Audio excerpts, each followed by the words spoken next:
Hello বন্ধুরা, welcome back to my channel রাখি দাতার লাইফস্টাইল। তোমরা সবাই কেমন আছো? আশা করছি ভালো আছো, আর আমিও ভালো আছি।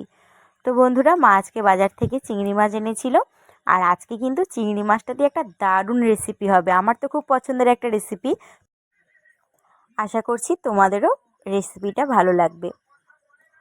তো এখানে মা ওখানে চিংড়ি মাছগুলো কেটে নিচ্ছে, আর এখানে আমি সবজিগুলোকে কেটে নিই। চলো, এখানে বটবটি, এটা হচ্ছে ভুট কচু, আর এগুলো হচ্ছে উচ্ছে, আর এই যে আলু, আর হচ্ছে কাঁঠাল দানা। তো এই সব কিছু দিয়ে, সব রকমের সবজি দিয়ে আর চিংড়ি মাছ দিয়ে হবে চচ্চড়ি। পুরো ভিডিওটা দেখো, তোমাদের ভালো লাগবে। চলো এবার রান্নাটা শুরু করি। আর সবার প্রথমে চিংড়ি মাছটা ভাজতে হবে, সেই জন্য মা কড়াতে তেল দিয়ে দিল গরম হওয়ার জন্য। আর এখানে চিংড়ি মাছে লবণ আর হলুদ মাখিয়ে নিচ্ছে। এরপর তেলটা গরম হয়ে গেছে, মা চিংড়ি মাছগুলো দিয়ে দিল। আর চিংড়ি মাছগুলো কিন্তু একদম লাল লাল করে ভেজে নেবে মা। চিংড়ি মাছগুলো লাল লাল করে মা ভেজে নিয়েছে, এরপর তুলে নিল। এরপর কড়াতে দিয়ে দিল আর একটু তেল, আর ফোড়নে দিয়ে দিল 5 ফোড়ন। এরপর দিয়ে দিল পেঁয়াজ কুচি আর চেরা কাঁচা লঙ্কা 2 থেকে 3টে।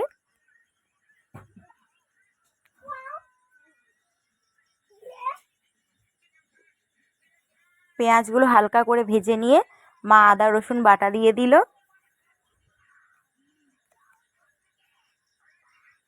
আদা রসুন দেওয়ার পর সেটাও হালকা করে ভেজে নিয়েছে। এরপর তার মধ্যে হলুদ গুঁড়ো, লবণ আর দিয়ে দিচ্ছে লঙ্কা গুঁড়ো, আর সবার শেষে দিয়ে দিল জিরে বাটা। সব মশলা কিন্তু দিয়ে একসঙ্গে ভালো করে কিন্তু কষিয়ে নিতে হবে মশলাগুলো।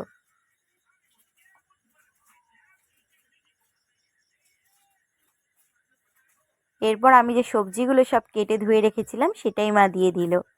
আলু, ভুটকচু, উচ্ছে, কাঁঠাল দানা, না কাঁঠাল দানাটা এখনও মা দেয়নি এতে, ওটা একটু পরে দেবে, আর বটবটি। সব সবজিগুলো কিন্তু মশলার সাথে খুব ভালোভাবে মা কষিয়ে নিচ্ছে।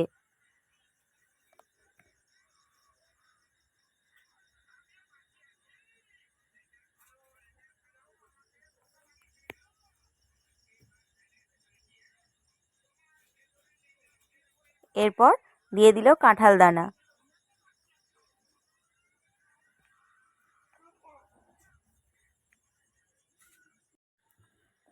এরপর মা দিয়ে দিল সামান্য একটু চিনি। যে কোনো চচ্চড়িতে অল্প একটু চিনি দিলে কিন্তু ভালো হয়, নাহলে অনেক রকমের সবজি আছে তো জলসা জলসা লাগবে।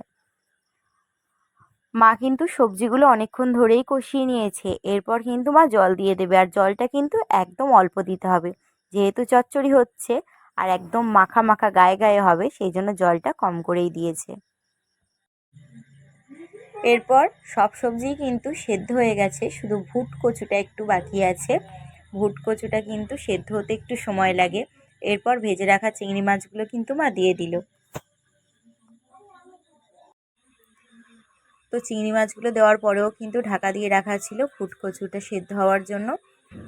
তারপরে কিন্তু চচ্চড়িটা একদম রেডি হয়ে গেছে, আর মা এখানে ঢেলে নিয়েছে, আর আমি দেখো লোভ সামলাতে পারছি না, খাওয়া শুরুই করে দিয়েছি। আর এইভাবে চচ্চড়ি করলে কিন্তু দারুণ খেতে হয়, দারুণ। যারা খাও পছন্দ করো তারা তো জানোই, আর যারা খাও না তারাও কিন্তু অবশ্যই একবার এইভাবে বাড়িতে বানিয়ে খেয়ে দেখো, সত্যি বলছি দারুণ খেতে হয়। আর আজকে পুরো রেসিপিটা তোমাদের কেমন লাগলো অবশ্যই কিন্তু কমেন্ট করে জানিও। ভালো লাগলে একটা লাইক, কমেন্ট, শেয়ার করে দিও, আর অবশ্যই আমার চ্যানেলটাকে সাবস্ক্রাইব করে আমার পাশে থেকো। চলো বন্ধুরা, টাটা, তোমরা সবাই ভালো থেকো, সুস্থ থেকো। তো এই যে বন্ধুরা, এখানে আমি ভাত বেড়ে নিয়ে বসে পড়েছি। আর আজকে দুপুরের মেনুটা কী ছিল: সাদা ভাত, এক টুকরো পেঁয়াজ নিয়েছি, আর এই যে মাছের ঝাল, আর একটা মাছ ভাজা নিয়েছি, আর এই যে চচ্চড়িটা। কে কে খাবে চলে এসো।